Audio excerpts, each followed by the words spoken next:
쓰레기들을. 희귀야, 그게 자네한테 최선의 선택이야. Why don't we have the baby join its mother in the game?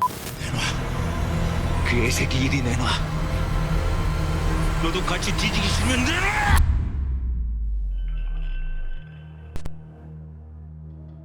"21 disturbing Squid Game moments, 7 levels." I've put together some of the most insane, horrific moments from Squid Game into this iceberg. We'll start with some of the most iconic, shocking moments, and then dig into the series' most horrific twists. Let's start at the tip of the iceberg. Disclaimer. Level 1. The Red Light, Green Light Massacre, Season 1.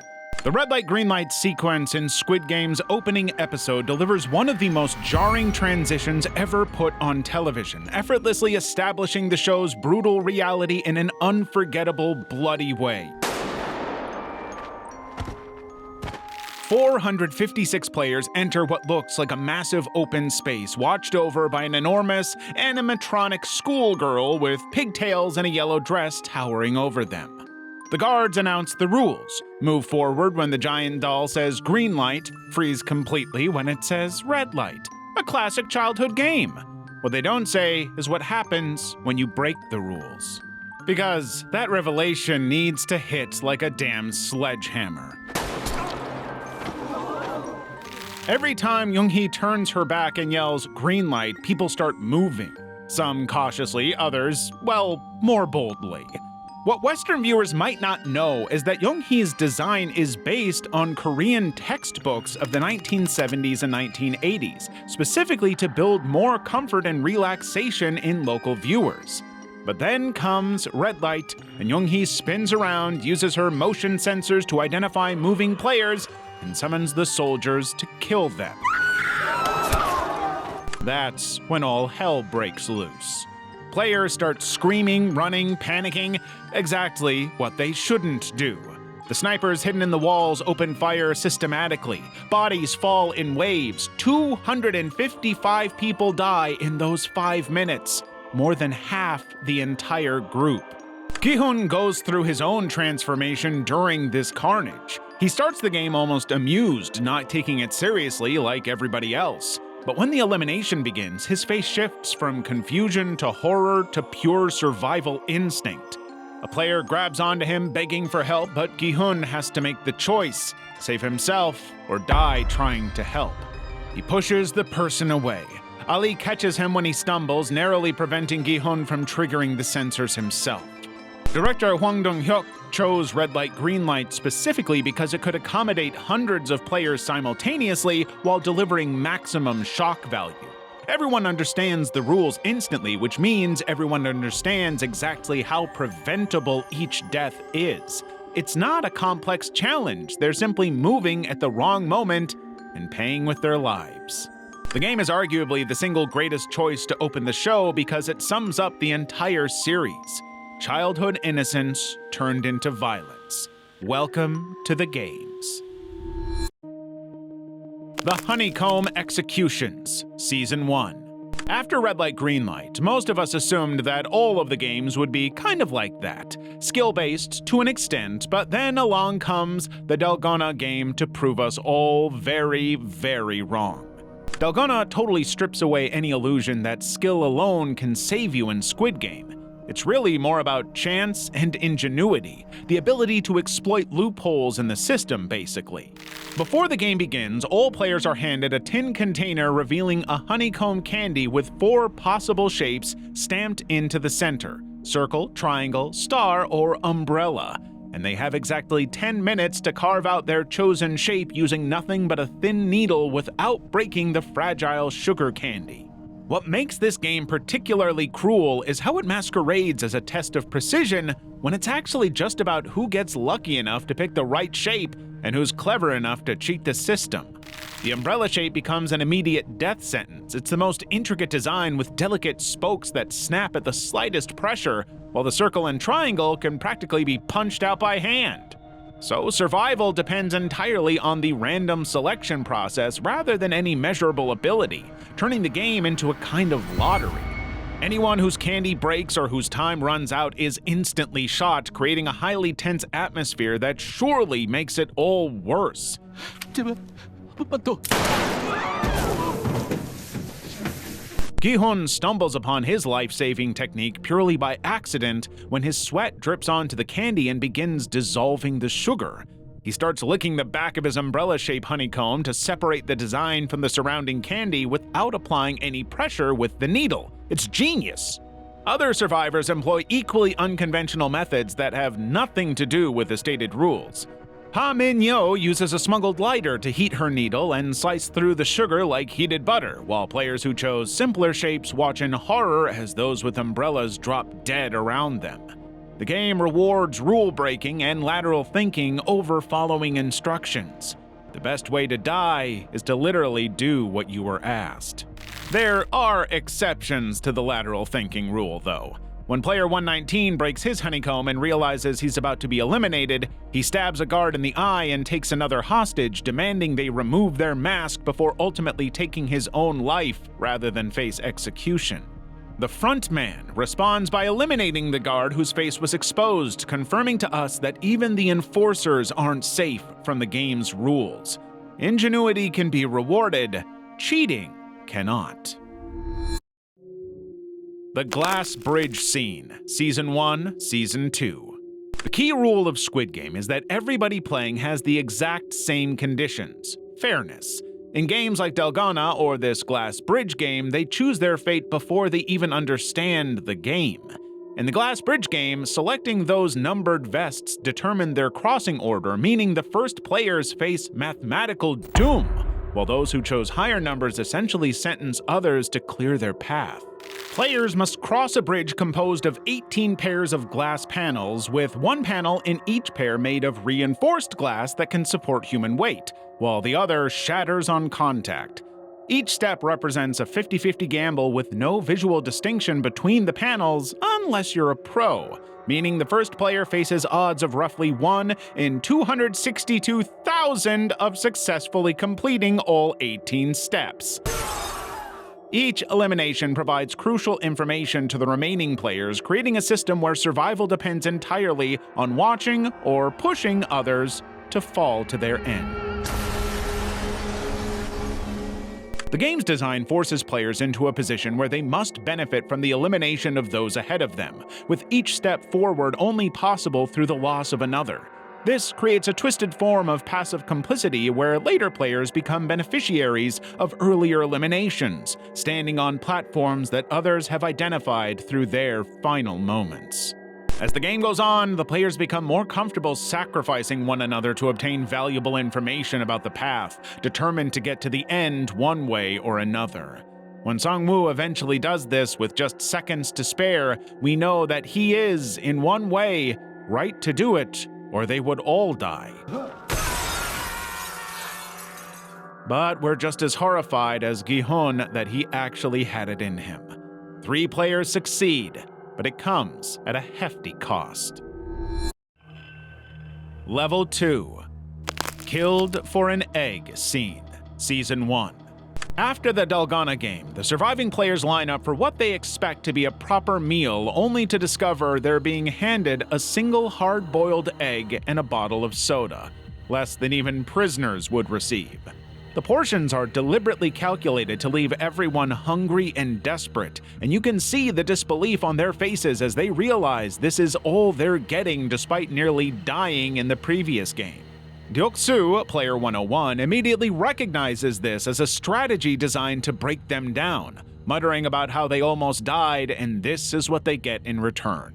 Naturally, he and his crew decide they deserve more than everyone else, so they get back in line for seconds, leaving several players, including player 271, without any food at all. 계란이랑 사이다.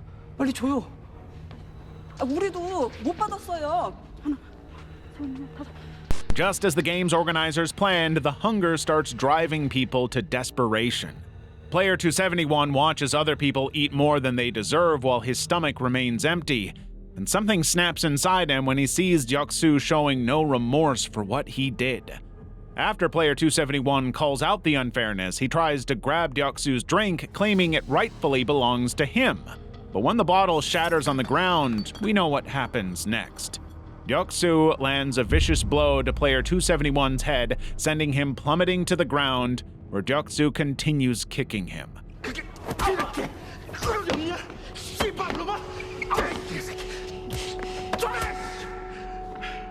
The guards stand perfectly still, watching without any intention of intervening, and this silence tells everyone exactly what they need to know about the new rules. There's nobody coming to save you. You're on your own. Despite Gi-hun's best help, player 271 doesn't survive the beating. The speakers announce his elimination in that same cheerful tone used for game deaths, and more money pours into the prize pool, silently revealing to everybody that the players can kill each other outside the official games without consequences, making the dormitory as dangerous as the playing field.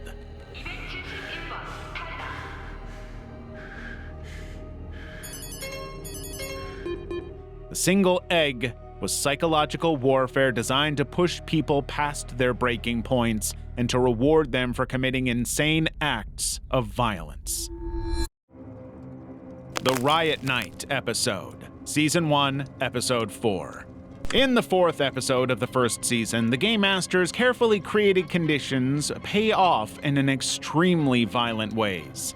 Deoksu's and his crew, helping to seconds of the meager dinner rations, have left other players with nothing to eat or drink, and when someone called them out for this theft, 저기요, 저 사람들이 2번 가져갔어요. 내가 봤어요. the tension led to Deoksu beating a player to death and raising the prize money in the process, demonstrating exactly what the organizers want to see happen. Realizing that it's perfectly legal in the games to kill other players and profit, Deoksu and his gang begin to plan their attack. 저놈들 분위기가 아까부터 심상치가 않아. 혹시라도 공격이 시작되면 다 같이 뭉쳐서 싸워야 돼. 오늘은 절대로 자면 안 돼.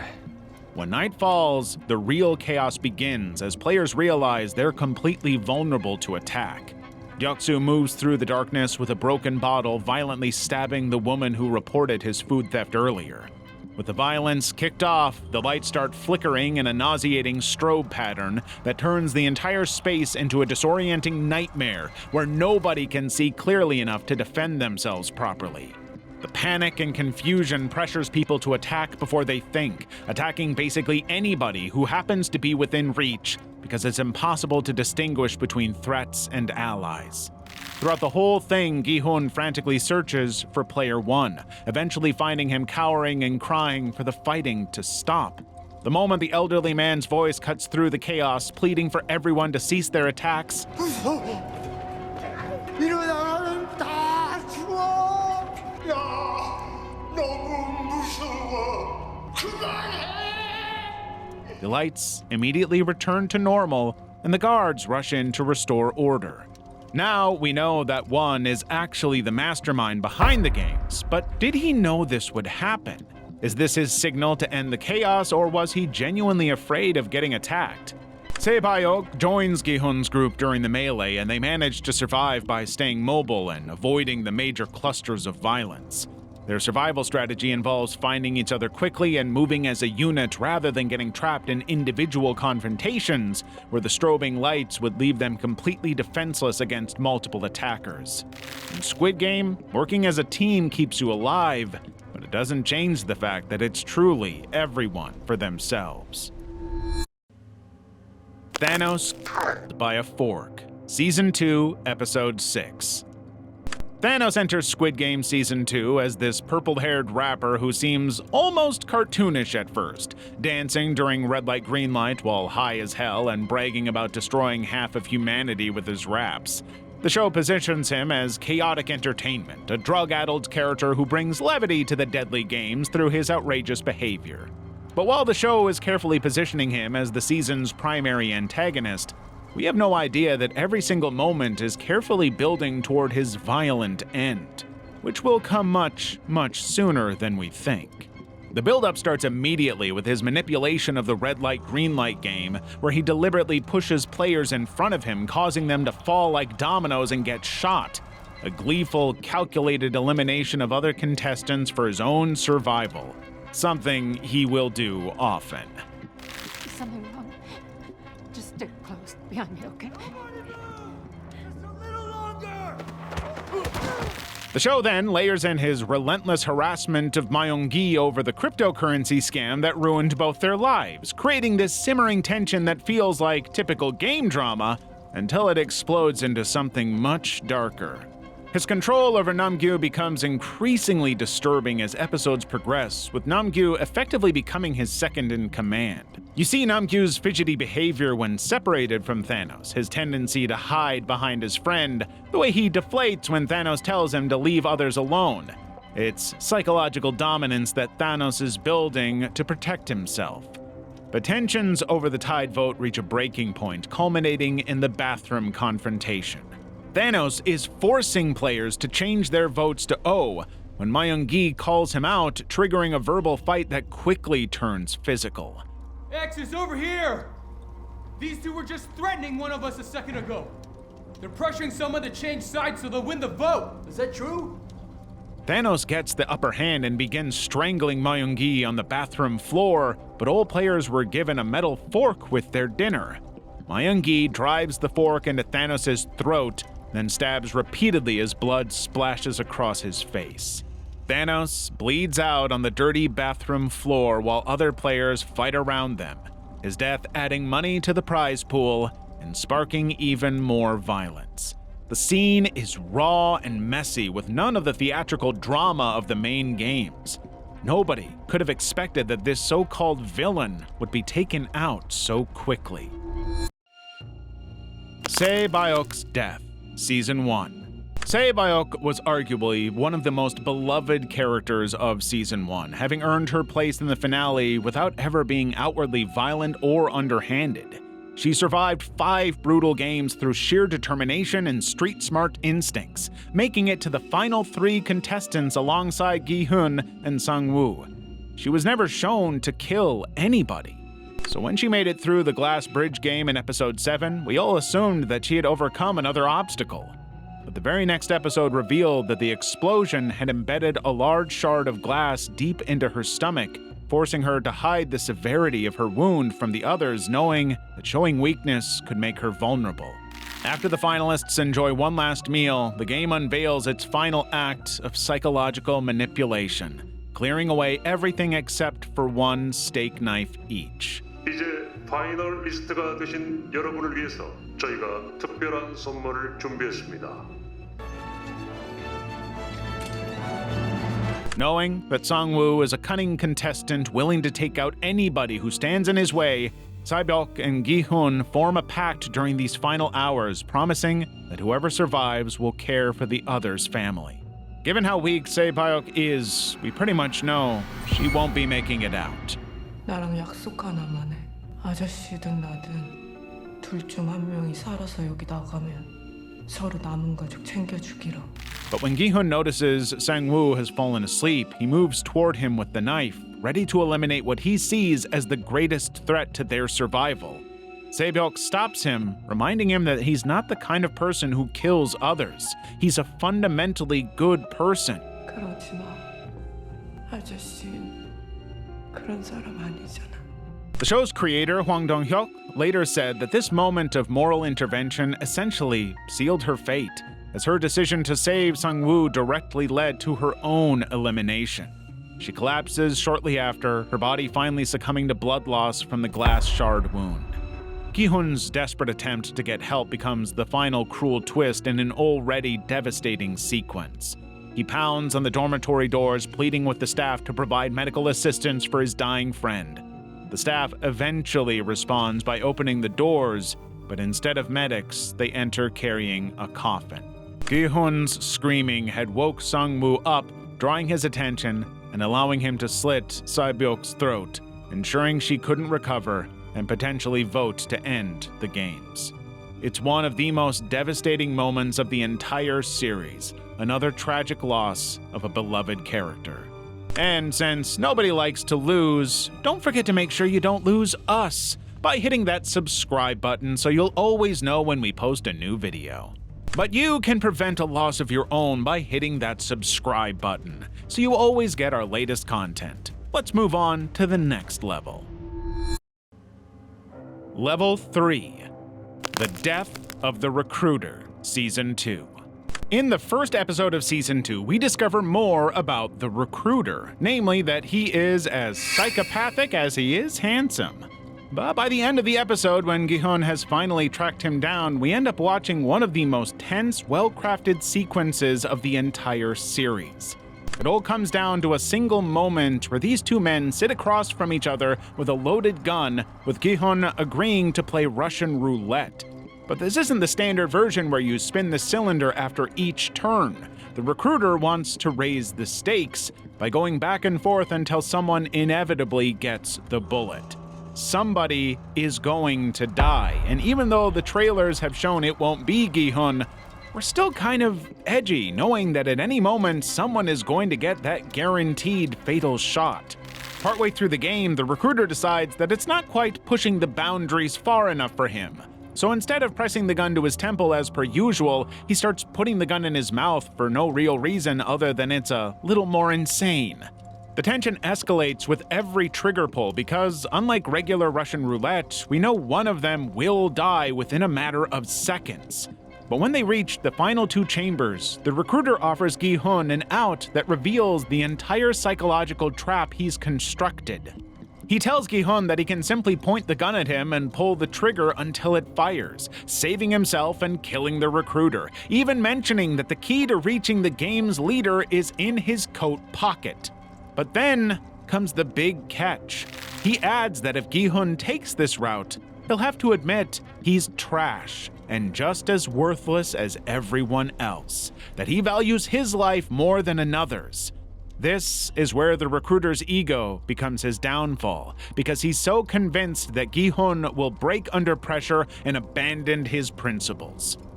Nope, Gi-hun doesn't take the bait, following the rules, putting the gun to his temple, and getting an empty chamber. Now guaranteed to be killed, the Recruiter faces the same choice he offered Gi-hun: break the rules and shoot his opponent, or follow through with what's essentially a guaranteed end. When Gi-hun calls him nothing more than a lapdog for the game's organizers, the Recruiter's smile shows he's made his decision. He puts the gun under his chin and pulls the trigger, ending his own life rather than admitting defeat. Death of Jung-bae, Season 2. The frontman's execution of Jung-bae has to be one of the most calculated acts of psychological warfare in the series, designed specifically to break Gi-hun at what should have been his moment of supposed triumph.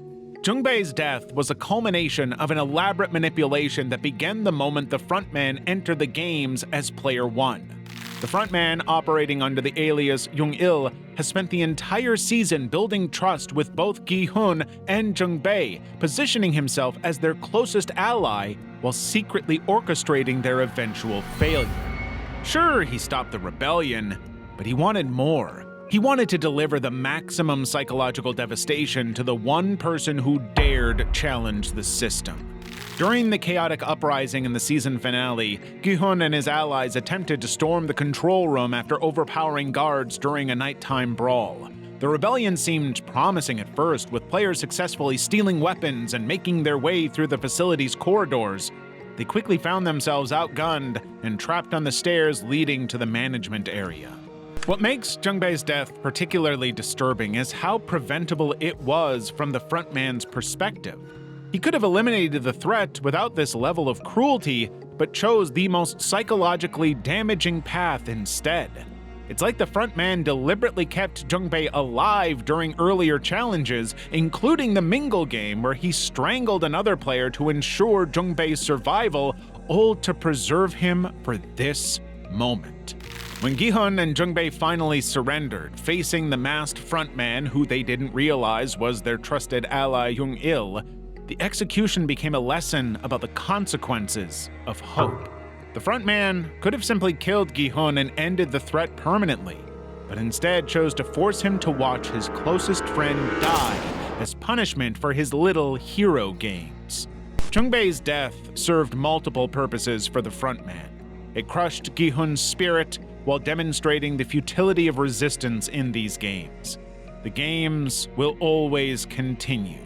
Gi-hun has to accept that, or keep being responsible for innocent people losing their lives. Organ Harvesting, Season 2. The games may promise equality, but underneath the pink uniforms and childish challenges runs something far more sinister. While players fight for survival in what's supposed to be a fair contest, corrupt guards systematically harvest organs from eliminated contestants profiting from their deaths. In Season 1, Player 111, a disgraced doctor, becomes the linchpin of this underground economy when guards recruit him to perform extractions in exchange for extra food and crucial information about upcoming games. The arrangement gives him an impossible advantage over other contestants who remain blind to what's coming next. 같은 편은 그리고 왜? 내가 알아요. 다음 게임이 뭔지. Destroying the very foundation of equality the games claim to uphold. His medical expertise transforms simple body disposal into a sophisticated trafficking network that ships kidneys, livers, and hearts to black market buyers. In Season 2, this system becomes much more complicated thanks to Soldier 11, No Yul, who refuses to play by the rules. While the other soldiers carefully target contestants to avoid damaging internal organs, she deliberately targets those organs, sometimes shooting twice to ensure their organs cannot be removed. 돕지 않을 거면 방해는 하지 말라고 했을 텐데. 제가 맡은 일을 했을 뿐입니다. 대장한테 발각될까 봐? 아무런 삶의 희망이 없는 사람들을 고통 없이 편히 쉬게 해주는 일이라고 하셨습니다. The operation runs like clockwork, with trained divers smuggling organs through underwater tunnels to waiting boats, suggesting years of refinement and countless previous victims. When the frontman discovers the conspiracy in Season 1, his rage isn't directed at the organ trafficking itself, but how it compromises the game's sacred principle of fairness. He executes Player 111 and the involved guards not because harvesting human organs disgusts him, but because their deal violated the equality he believes separated his games from the corrupt outside world. 이곳에서 가장 중요한 걸 망쳐놨어. 평등이야. 이 게임 안에선 모두가 평등해. 바깥 세상에서 불평등과 차별에 시달려온 사람들에게 평등하게 싸워서 이길 수 있는 마지막 기회를 주는 거야. The conspiracy transforms contestants from people into commodities twice over. First as entertainment for wealthy spectators, then as spare parts for black market buyers who never even witness the games that produce their merchandise. Level 4. The Frontman Survived, Season 3. Nobody expected him to escape. Before Season 3, so many fan theories were built around the idea that the frontman would be taken down, either by Gi-hun, by his brother Junho, or by some other downfall. None of that happened. Junho's confrontation would prove to be nothing more than a stare across empty space, because it turns out the frontman had other plans entirely. He was always a step ahead. While Gi-hun sacrificed himself to save the baby, In-ho was already calculating his exit strategy. The moment Gi-hun's body hit the ground, confirming the baby as the sole winner, the frontman moved to collect the baby and leave just as Junho arrived to take him down. Junho couldn't pull the trigger on his own brother, and In-ho seemingly knew he wouldn't.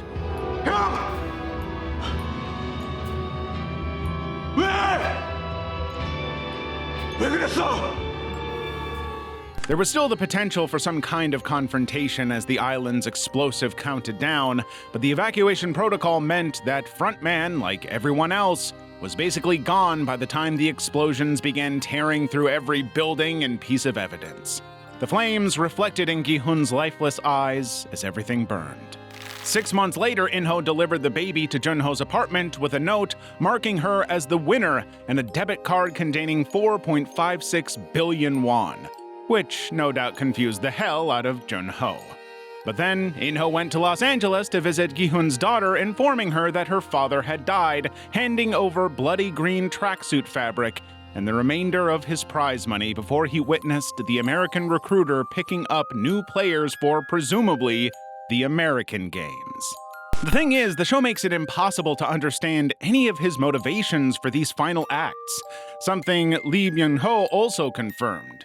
The visit to Gi-hun's daughter could be viewed as an act of kindness and honor, or calculated cruelty. The expression on his face when he sees the American recruiter can be interpreted any number of ways. The most shocking thing isn't that he's alive, it's what the heck he plans to do next. The Birth of Player 222, Season 3. We knew coming into Season 3 that Junhee's baby would play a major role, we just didn't realize how major it would be. When her water breaks during a deadly game of hide-and-seek, Yang Chum-cha and Cho Hyun-ju frantically work to deliver her baby while the clock ticks down. But the second the baby is born, the games take a darker turn than they ever have before. The VIPs see the baby as an opportunity for more unpredictable sadistic fun, with one of them having drunkenly bet on Junhee to win, not knowing she's pregnant. Another VIP sees an opportunity and suggests the infant be registered as an official contestant. Why don't we have the baby join its mother in the game? The frontman, understanding his role as puppet master to these depraved overlords, agrees without hesitation, transforming this helpless newborn into Player 222. The baby must now cross a treacherous bridge in the rope jump game or face elimination. With Junhee's broken ankle, she knows she can't do it. Gi-hun has to be the one to carry the baby across the bridge, promising to come back for Junhee. But she soon realizes she cannot make the crossing. Any attempt by Gi-hun to save her will doom them both. She steps off the platform, plummeting to her death after begging Gi-hun to protect her baby to the end.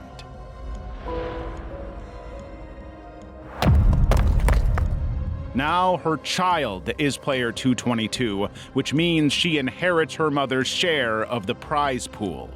And predictably, nobody is happy about that, leading to what may just be Squid Game's darkest plotline.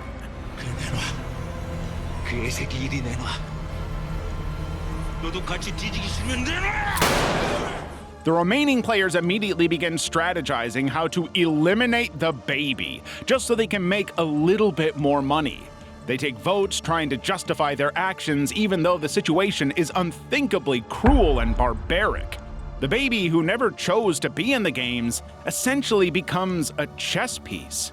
Player 333, Mang-gi, the baby's father, initially does what he can to interfere, distracting the other players from the child. But when it comes down to just him, Gi-hun, and the baby, his true impulses surface. He too has been playing the game this whole time, willing to sacrifice his own child if it means he can have all of the money. By the end, only Gi-hun is willing to do whatever it takes to protect this child, ultimately sacrificing himself rather than taking an innocent life. The only act of genuine humanity in a competition designed to strip away every vestige of moral consideration, leaving the baby as the sole survivor of a game she never signed up for. American Recruiter Spotted in LA, Season 3. In the final moments of Season 3, we get a shocking scene that reminds us of the meaning behind the show. Frontman sits in his car in downtown Los Angeles hearing the familiar crack of Ditchy Childs hitting the pavement. When he winds his window down, we see him looking at a recruiter. Specifically, two-time Oscar winner Cate Blanchett, impeccably suited and positioned in an American alleyway, slapping a desperate man who keeps asking to play again. All right, let's go again. She's doing exactly the same thing Gong Yoo did in that Seoul subway station, delivering sharp slaps to her Mark's face each time he loses. But when she locks eyes with Frontman through his car window, there's an instant recognition between them. It's basically a confirmation that these parallel operations are coordinated. Frontman shows absolutely no surprise at discovering an American branch of the game because presumably this global network has been operating simultaneously all along. This single scene demolishes any hope that Gi-hun's sacrifice actually accomplished anything meaningful. For 3 entire seasons, Gi-hun believed he could dismantle the games from within, ultimately giving his life to protect Player 222's infant daughter in a final act of defiance against the system's dehumanizing mechanics. But while he may have succeeded to some extent in destroying the Korean games, thousands of miles away, another recruiter is identifying vulnerable targets for more chaos. The show has suggested this multiple times throughout its run, with the VIPs mentioning that the Korean games are the best, but coming so quickly after Gi-hun's tragic sacrifice makes it hurt even more. Desperate people will always exist, and they will always be willing to risk everything for the possibility of financial salvation. Gi-hun simply could not do anything to prevent that. Death of Gi-hun, Season 3. In the final few episodes of Season 3, it starts to feel increasingly unlikely that Gi-hun will be able to make it out of the games alive. By episode 6, Squid Game has come down to 3 survivors: Gi-hun, Myung-gi, the baby's father, and the infant who replaced her deceased mother as player 222. The game requires 1 death every single round after the start button has been pressed. 참가자 여러분은 네모와 세모 그리고 동그라미 이 3개의 기둥에서 차례대로 밀어내기 게임을 하게 됩니다. 1단계 게임을 시작하려면 바닥에 있는 버튼을 눌러주세요. After he manages to take out the increasingly psychopathic Myung-gi, it seems Gi-hun has won. Against all the odds, he actually did it. But then the crushing realization hits. Neither man pressed the button to start the final round. Myung-gi's death doesn't count. The game's rules demand another sacrifice, leaving Gi-hun with an impossible choice: eliminate the baby or himself. For a very, very long moment, Gi-hun cradles the child, looking directly through the two-way glass where the frontman and VIPs observe their entertainment. His final words carry the weight of everything he's witnessed over 3 seasons. We are not horses. We are humans. Humans are... There's no end to that sentence, partially to force the audience to confront their own assumptions about human nature and to fill the gaps on whatever you feel is relevant. 우린 말이 아니야. 사람이야. 사람은 Back in Season 1, Gi-hun said a very similar thing, telling the frontman, "I'm not a horse, I'm a person." But now it carries a much heftier gravity, no longer arguing for his own humanity, but making a final statement about what separates people from the animals the wealthy elite believe them to be. Gi-hun sets the baby down and falls backward off the tower with his arms spread, a pose that deliberately evokes crucifixion imagery. We know he's dead before he even hits the ground, but the explosion that soon consumes the island confirms that Gi-hun, as we know him, has sacrificed himself for the greater good. 이건 성균 씨 유품입니다. 성균 씨께서 돌아가셨습니다. 성균 씨가 가영양에게 남기신 겁니다. Even though the games will inevitably continue, Gi-hun did what the frontman never could. He kept his humanity in an impossible situation. He decided that the survival of an innocent person mattered more than his own, breaking the cycle of competition that the games were built on. Level 5. Gi-hun, Player 388, Season 3. Season 3 opens with Gi-hun in a state of pure shock, his spirit shattered by the failed rebellion that cost him everything. The death of his closest friend Jung-bae at the hands of the frontman has transformed him into something unrecognizable. 왜 나만 살려둔 거야? 왜 날 안 죽였어? 대답해! 이유가 뭐야? 왜 나만 살려둔 거야? 왜? Unable to cope, he comes to believe, like everyone else, that Dae-ho, the so-called Marine who failed to deliver the ammo, was the one responsible for the failed rebellion. The truth, of course, is that Dae-ho was never really a Marine at all. He had lied about his military service to impress Gi-hun and Jung-bae, creating a false identity to gain their trust and protection. But when the rebellion began and he realized just how outmatched they were, his lack of experience became devastatingly clear as he suffered a panic attack, abandoning his mission and leaving his allies to die. For Gi-hun, that single betrayal becomes the focal point of all his grief and self-hatred. Rather than face the crushing reality that he led dozens of people to their deaths in a doomed rebellion, he channels every ounce of his anguish toward Dae-ho. The hide-and-seek game provides him with the perfect opportunity for revenge. Gi-hun draws a red ball, making him a hunter, while Dae-ho draws blue, making him a prey. When the game begins, Gi-hun basically goes hunting for Dae-ho, showing just how far he's fallen from his former moral center. When they finally come face to face, Gi-hun blames Daeho for everything, even as Daeho breaks down completely, confessing his lies about being a Marine and begging for forgiveness. 해병 게 아니에요. 거짓말이었어요. 공익이에요, 공익. 총도 제대로 못 쏴봤어요. 형님들이랑 같이 하고 싶어서 거짓말했어요. For a moment, it seems like the old Gi-hun might resurface as he hesitates to kill his target. But then Daeho attacks with a broken blade, unknowingly undermining his one shot at truly being saved. When Gi-hun finally tracks him down, he chooses something far more personal and brutal than a knife. He wraps his hands around Daeho's throat and slowly squeezes the life out of him, always staring into his victim's eyes. As Daeho's body goes limp, he whispers, "It's your fault." Gi-hun is not at all vindicated or cleansed by his vengeance. He's left even more hollow and broken than before, not only because he has ended someone's life, but because he now realizes that his rebellion was doomed, and that all of this really was his fault. 이렇게 된 게 다 자기 탓이라고 생각하시는 거예요. 아무리 생각해도 세상이 참 불공평해요. This is the darkest thing Gi-hun has done yet, possibly setting him on a very sinister, frontman-like path. The Deaths in Jump Rope Game, Season 3.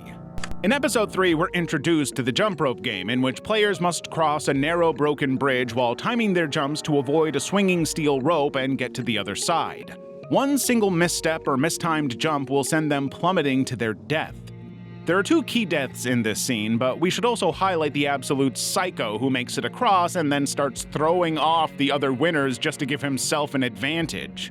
If not for Gi-hun's good guy morals, then I think it's fair to say that the games would have been over pretty damn quickly. The first major death comes at the culmination of Namgyu's toxic relationship with Min-soo. Throughout the games, Namgyu has consistently underestimated and bullied Min-soo, treating him as a weak follower while becoming increasingly dependent on the pills in Thanos' cross necklace.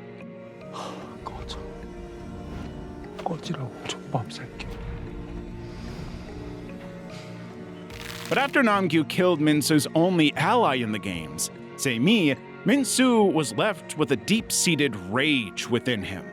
Now discovering the confidence he gets when using Thanos' pills, Min-soo seizes his opportunity for revenge by stealing the cross necklace and throwing it onto the bridge. Namgyu, anxious and struggling with withdrawal, has to get across to get the pills he needs. But when he finally gets the necklace, he discovers it's empty.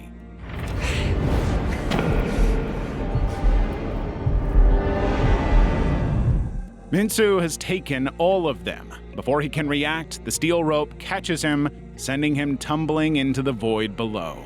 Now Min-soo can just get high and keep on going.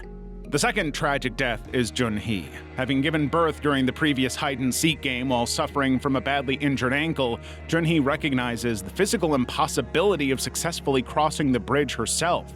When Gi-hun offers to help by carrying her baby across first and returning for her, Jun-hee makes the calculated decision that her own survival chances are minimal regardless.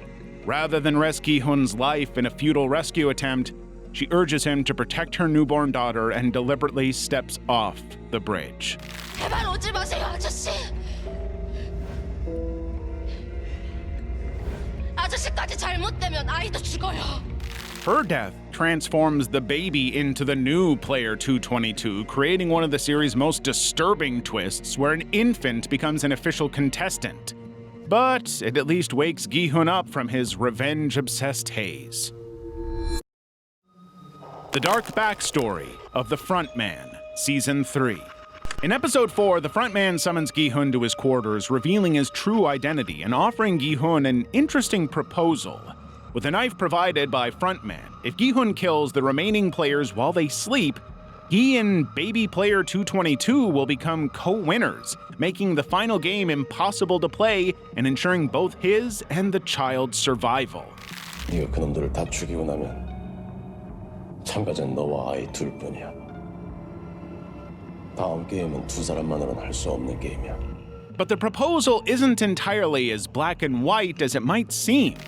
We get a flashback a little later revealing that in 2015, the Frontman received the exact same proposal from Oil Nam, with the same knife, the same reasoning. The younger In-ho was clearly shaken by terror, but he didn't hesitate like Gi-hun. He did it, ending the lives of his fellow contestants one by one. He won because he was ambitious, ruthless, and willing to cross the lines that nobody else would. This goes back to the core fight that has been unfolding throughout seasons 2 and 3, as Frontman has done everything to try and break Gi-hun and prove that all humans going through the games would eventually become as morally bankrupt as the Frontman. The Frontman recreated the exact scenario that led to his own moral destruction, seeking confirmation that anyone placed in his position would have done the same thing. His belief that Gi-hun will inevitably change to think just like him is a desperate attempt to prove that his transformation from police officer to game overseer was inevitable, not a personal failing or weakness. But when Gi-hun refuses to become that, the Frontman must confront the uncomfortable truth that he chose his path when alternatives existed. He was simply too weak to accept it. The Frontman made his choice in fear and desperation, allowing survival instinct to override moral conviction. 그 쓰레기들의 시기야. 그대 자네한테 최선의 선택이야. Gi-hun, facing the same knife and the same impossible decision, chooses to remain true to the person Sae-byuk believed him to be, a good person at heart. Frontman could not break him. Level 6. The Brutal Third Game, Season 3. The final game of Squid Game, Sky Squid Game, is probably not what any of us could have expected. The game takes place across 3 towering platforms shaped like a square, triangle, and circle, each positioned high above a deadly drop. Players have 15 minutes on each platform to eliminate at least one person before they can advance to the next level. But, and this is the key, it's up to the remaining contestants to collectively decide who dies, transforming them from individual competitors into a group that must negotiate each other's destruction. The game begins with 9 players, 6 of whom have formed a collective group with a plan. 자, 시간 없으니까 바로 투표하겠습니다. 125번이 탈락하는데 동의하시는 분 손 들어주세요. They will eliminate Min-shu, who is suffering severe withdrawal symptoms from Thanos' drugs, Gi-hun, and player 222. Remove 1 per round, and the 6 of them don't have to take one another out. But once Min-shu goes, that plan goes to hell. Myung-gi emerges as a talented, calculating participant, using his pole as both a weapon and a tool of intimidation while systematically working to eliminate threats to his ultimate goal of winning the entire prize, which is basically everybody. He manipulates the other players by forming temporary alliances, then breaking them the moment it serves his interests, all while keeping his identity as the baby's father secret until the strategic moment when revelation might benefit him. 그 아이 제 아이예요. He manipulates everybody into helping him, gradually pitting his former allies against one another. This group of 6 dwindling down, turning to one another until eventually only Myung-gi, Gi-hun, and the baby remain. The game was always designed to create a scenario like this. If no player volunteers to sacrifice themselves, and why would they, then obviously all other players will have to force the decision without consent.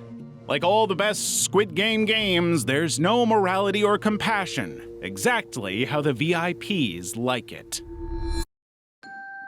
The Bloodbath and Hide-and-Seek Game, Season 3. In Episode 1 of Season 3, the players are split into teams using a simple gumball machine draw. Red balls for the seekers armed with knives, and blue balls for the hiders clutching keys. To pass, the red players must kill one member of the blue team, and the blue team must escape through a door or hide for 30 minutes. The blue team's keys come in 3 shapes: square, circle, and triangle, forcing players to either collaborate or turn violent to secure the complete set needed for escape. And while the keys unlock the doors to hide, those doors cannot be relocked, leaving trails for hunters to follow. But this is easily the deadliest game in all of Season 3, taking some of our most beloved characters with it. Gi-hun tracks down Dae-ho, cornering him in the maze's dead ends and killing him with his bare hands, marking a dark transformation for our hero as his morality completely erodes before our eyes. Hyun-ju forms a protective alliance with pregnant Jun-hee and elderly Gyum-ja, navigating the maze as a team while Jun-hee goes into labor mid-game. Hyun-ju successfully locates the exit using their combined keys, but is too noble and good to leave on her own. She returns to escort her vulnerable teammates to safety, but in a cruel twist of fate, Myung-gi stabs Hyun-ju in the back, taking away one of the show's most beloved characters. The shaman finds an exit but realizes she needs multiple key shapes to unlock it. Forced back into the maze, she forms an unlikely alliance with Player 100, only for him to betray her and secure his own escape.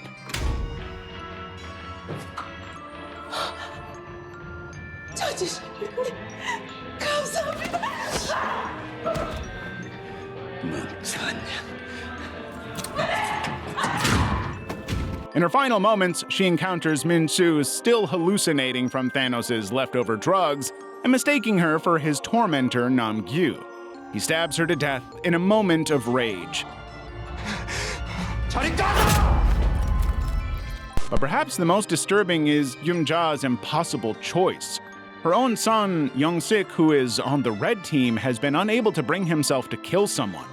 Facing certain death, he makes the desperate decision to take out Jun-hee or her newborn baby instead of his own mother. Gyum-ja reluctantly stabs her child in the back to protect Jun-hee and her baby.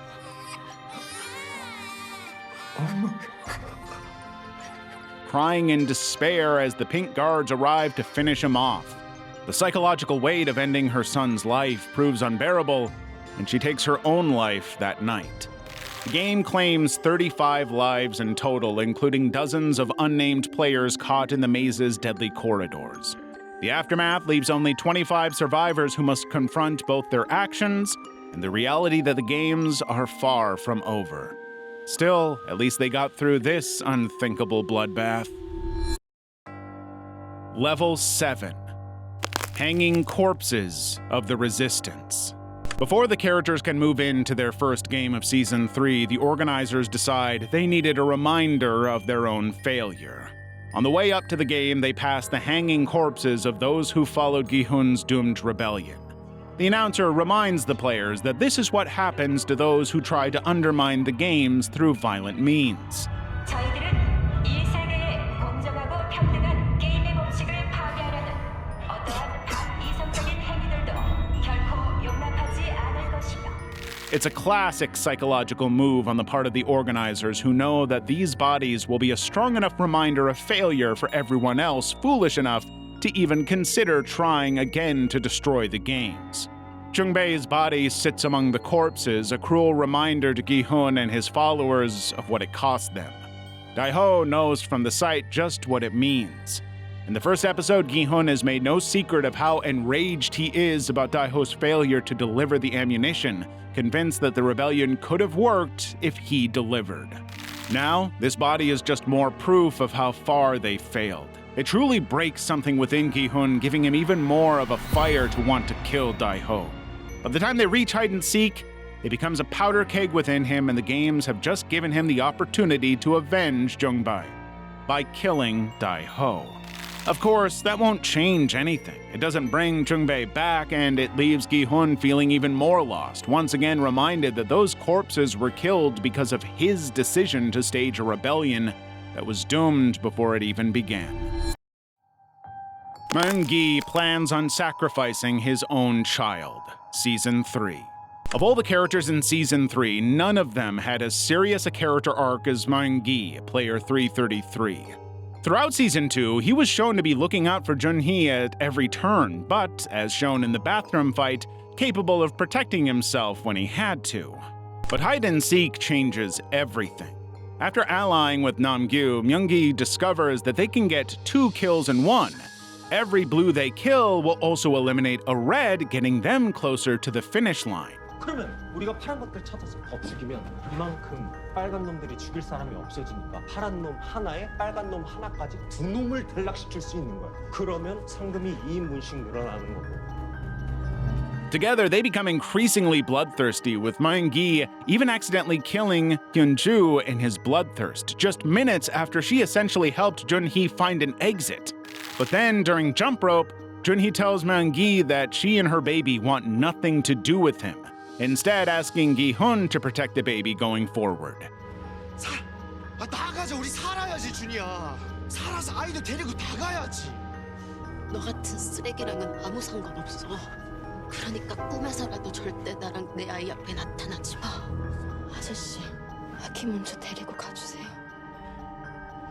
After she sacrifices herself for the baby during jump rope, something snaps within Myung-gi.